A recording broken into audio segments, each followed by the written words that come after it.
ஒரு காலத்தில் பசுமை நிறைந்த மேட்டில் மரங்களால் சூழப்பட்ட இடத்தில் ரூபி என்ற ஒரு ஆர்வமுள்ள முயல் தனது அமைதியான வீட்டை விட்டு வெளியே போய் சுவாரஸ்யமான அனுபவங்களை காண நினைத்தாள்.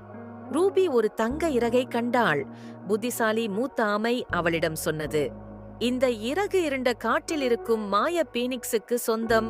அதை திரும்ப கொடுக்க வேண்டும், இல்லையெனில் காடு அதன் ஒளியை இழந்துவிடும். உதவ தயாராக இருந்த ரூபி தைரியமாக இருண்ட காட்டிற்குள் குதித்தாள்.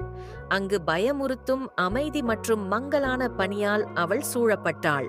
மரங்கள் உயிர் பெற்றது போல அவளின் ஒவ்வொரு நகர்வையும் கவனித்தன.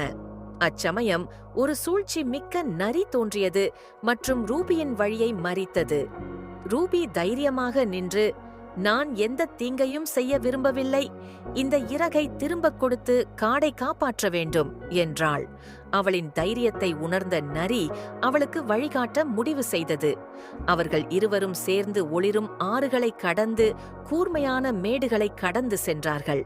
அவர்கள் எடுத்த ஒவ்வொரு அடியிலும் காடு மேலும் ஒளிர்ந்தது.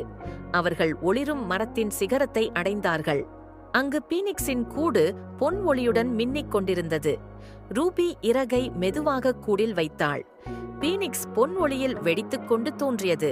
அதன் தீப்தமான சிறகுகளை விரித்து கொண்டது.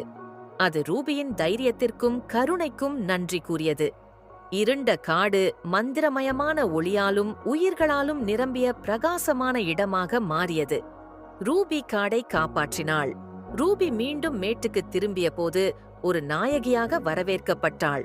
மற்ற விலங்குகள் அவளின் தைரியத்தாலும் தன்னலமற்ற செயலாலும் பொற்சுதந்திருந்தன. இவ்வாறு ரூபி தைரியம், கருணை மற்றும் நண்பர்களின் உதவியுடன் நம்மில் சிறியவர்களும் பெரிய சாதனைகளைச் செய்ய முடியும் என்பதை நிரூபித்தாள். இந்த வீடியோ பிடிச்சிருந்தா லைக் பண்ணி சப்ஸ்கிரைப் பண்ணுங்க. உங்கள் நண்பர்களுடன் இந்த வீடியோவை ஷேர் பண்ணுங்க. உங்களுக்கான அடுத்த கதை இது. தயாராக இருங்க. நாளை சந்திப்போம். நன்றி.